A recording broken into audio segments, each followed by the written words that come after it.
Saul from Websand here. In this video we're going to explain the process of how you import data into the system. I'm going to start with focusing on your existing email subscribers.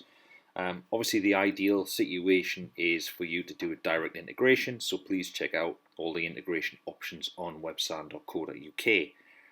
Have a look. If you have any questions, please get in touch through the website. Hope it's useful. Thanks.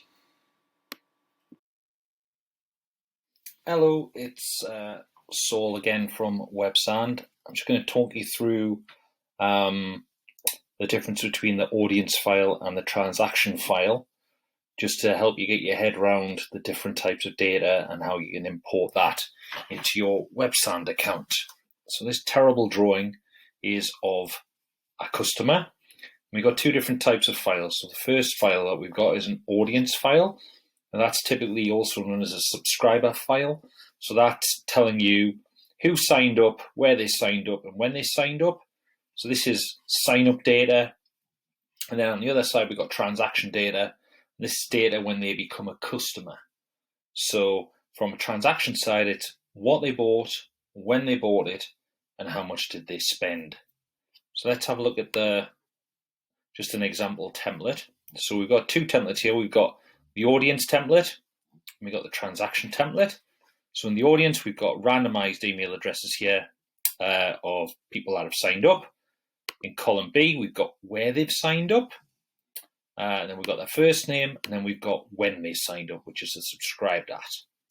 So if we start there, and let's just download this file. So file, download. It's important to download it as a CSV because then it's actually a data file, and Excel is not a data file. So please download as a CSV. Get that downloaded there. And then we're going to go to Websand, and this is just a dummy account. So we're going to go down to import, which is a cloud with the arrow pointing up. I'm going to import that file. So let's go new import. Now we've got two different types of imports. If you click on here, you'll see audience and transactions. So it's audience that we want for this one.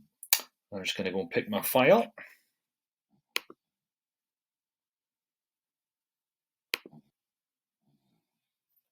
Okay, so I've got my file here, John Lewis upload template. Click on upload data. So I'm going to take me through to a mapping screen. So I've got three different options here that matches the file.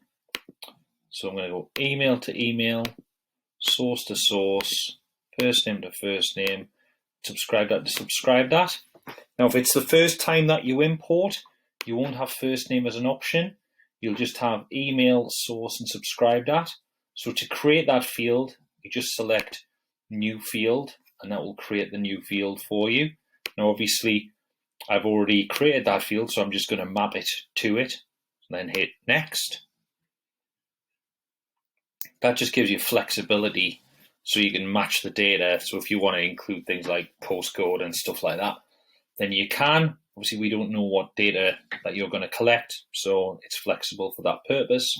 We've got ticks everywhere here, so the mandatory fields are email, date, and source for an audience or a subscriber file. And then we're just going to hit start import, and that's going to import that data in. Okay, once your import's finished, you'll notice you'll have a notification here, and then when you have a look, you'll also see that in your file line there. Hope you found this video useful. If you'd like help to grow your e-commerce business through email marketing, we'd love to help. So please get in touch or sign up for a 14-day free trial at websand.co.uk.